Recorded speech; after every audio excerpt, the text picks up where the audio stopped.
Hey, 7th grade science, Mr. Adair here. Okay, we're going to do some notes on Chapter 2, Section 3. So that's 2-3, the chemistry of life. Here's the deal with today's notes. If it's in red, put it in your science notebook. If it's in red, put it in your science notebook. I think we get it, right? Okay, before we get rolling, you've got practice questions from last week, Chapter 2, Sections 1 and 2. And you have a quiz down here in blue. You have a quiz that will be posted Thursday covering those practice questions. Okay, so here we go. Again, if it's in red, it goes in your science notebook. Today's goals. What are the main ingredients for life? Learn the basics of atoms, elements, molecules. Learn and describe what proteins are made of. Describe how proteins are diverse and have many types of jobs. Alright, so here we have some stuff in red, right? So, smallest to biggest. Atoms. Atoms are put together to make molecules. A bunch of molecules can form a complex thing like a cell. And then you can put trillions of cells together to make something like an organism, which would be you. Pause this video as you need to get this stuff down, okay? Alrighty. Some of you may have seen this, some of you may have not seen this. This is the periodic table of elements. If you Google this, you will see many different types of versions. Some are fairly confusing if you haven't seen them. This one's nice and basic. It breaks us down into 3 different colors. Okay, that pink color, all of these are considered metals. Blue, these are all non-metals. And then the green, metalloids, we also call those semiconductors. They're kind of a mix between a metal and a non-metal. They kind of have both characteristics.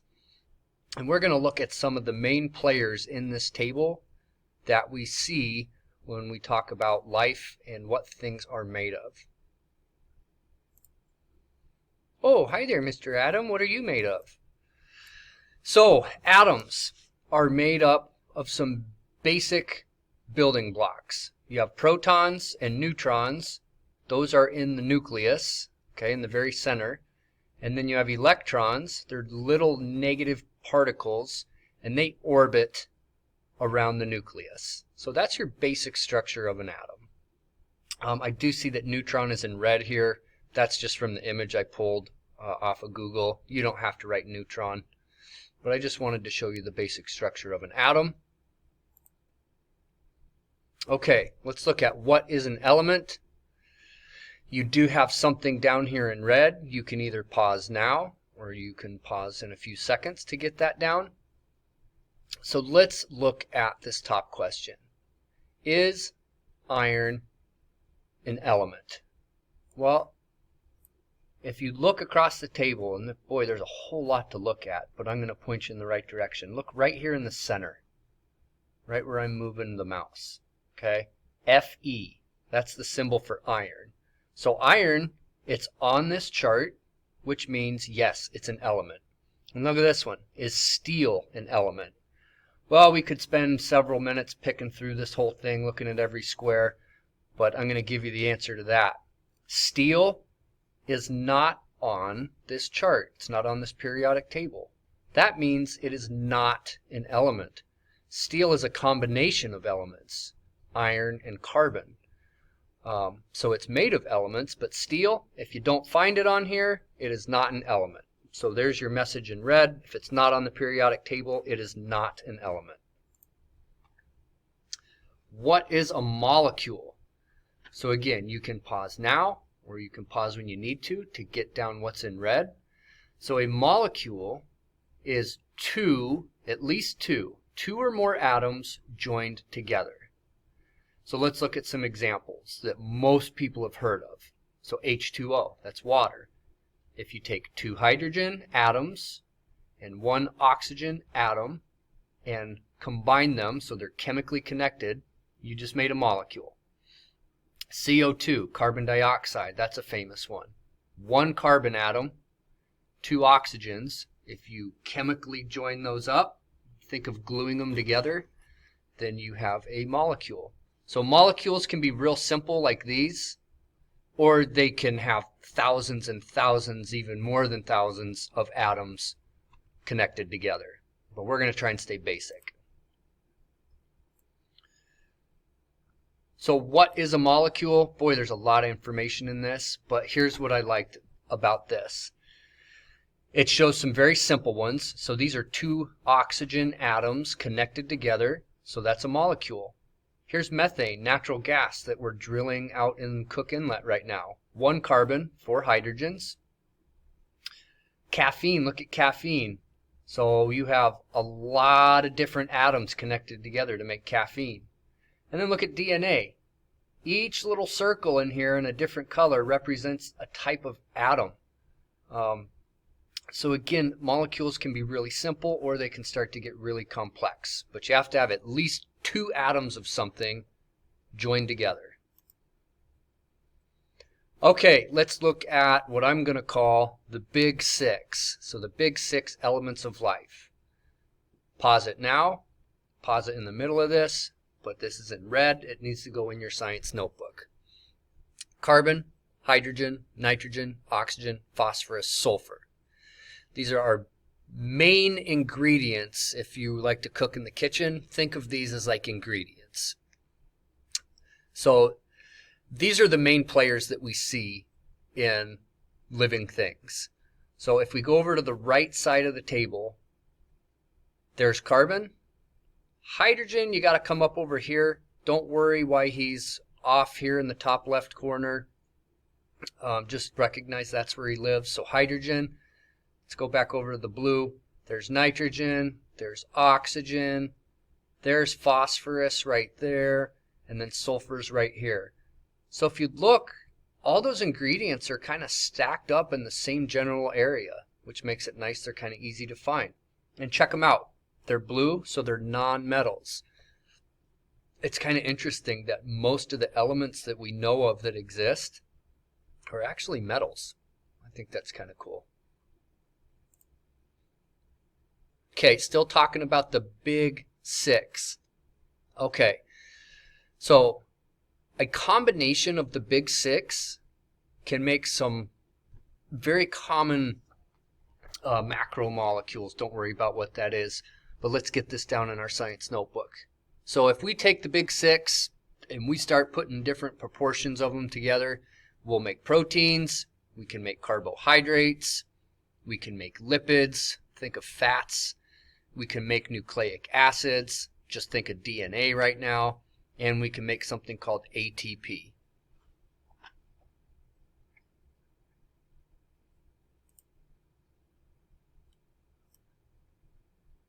Okay, let's talk about proteins, y'all. So I like this picture. I just pulled it off of Google. It's got the word protein on that little chalkboard.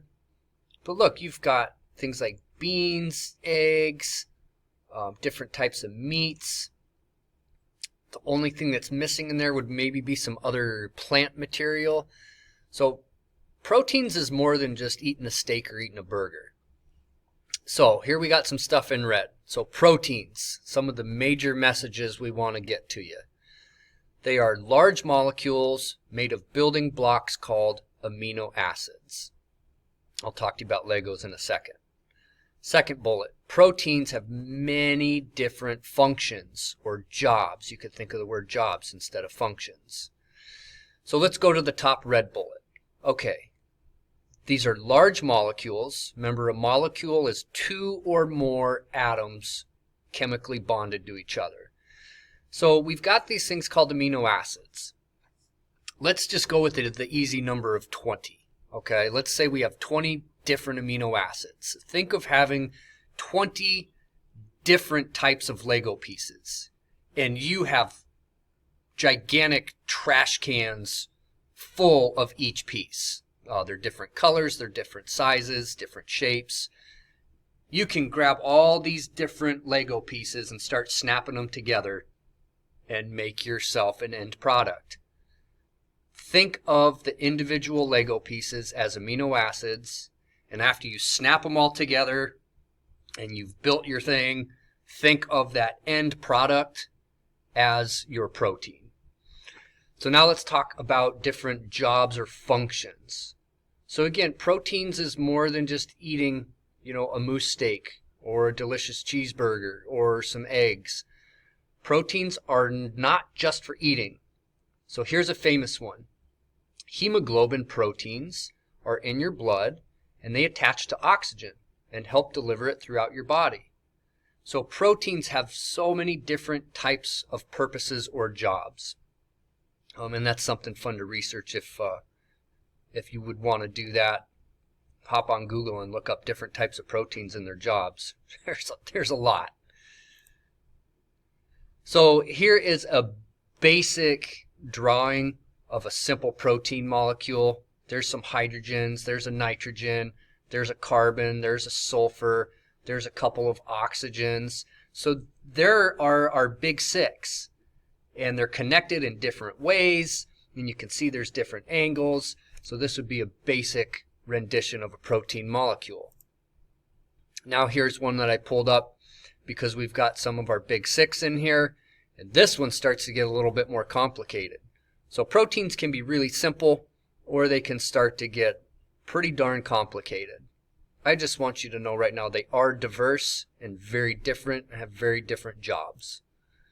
Still talking about proteins. Okay, let's talk about enzymes. We got something in red. It's going in our science notebook. An enzyme, I want you to think of it as a special protein that speeds up chemical reactions. So easy examples are enzymes that help you digest food. That's the easiest way to start to learn about enzymes, I think. So lipase, that's a certain type of protein, and it helps digest fats. So because it helps speed up the chemical reaction of digesting fats, that's why we tag it as an enzyme. It helps speed up a reaction. Maltose, okay, it helps speed up the process of breaking down sugars. So that is an enzyme. So it is a protein. It has a special job of speeding up chemical reactions, which makes it an enzyme. So I'll go to biomanbio.com to show you some visuals with enzymes, but take a look at this real quick. Here's your enzyme. Here's a substrate, okay? A substrate, just think of a general term. Don't worry about what it is right now. But see how this substrate fits in right here real nice? And then it takes this and breaks it apart. Enzymes have very specific functions, okay? So this enzyme is able to break this substrate apart, but let's say a substrate that had an octagon shape came along, it cannot fit into the active site. So hopefully this helps those of you that are visual learners. See the word monomer? We'll get to that in a second. But watch what happens here. Here's your enzyme. Here's your substrates or your building blocks. Hydrolysis. Okay, the word hydrolysis, that means they took these and they cut them apart.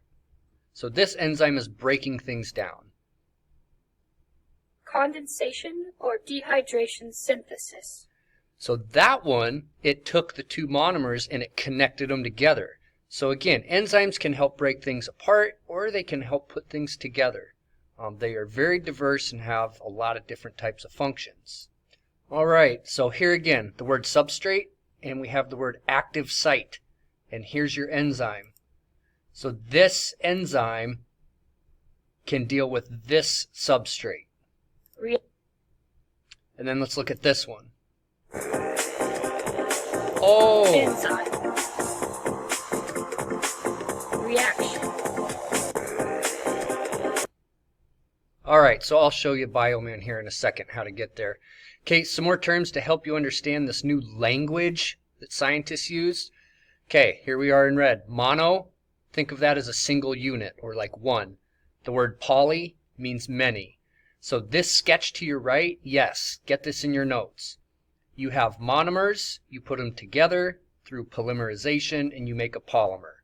Monomers are like singles, poly means many. And to finish up, biomanbio.com, if you go to life chemistry right here, enzymatic this.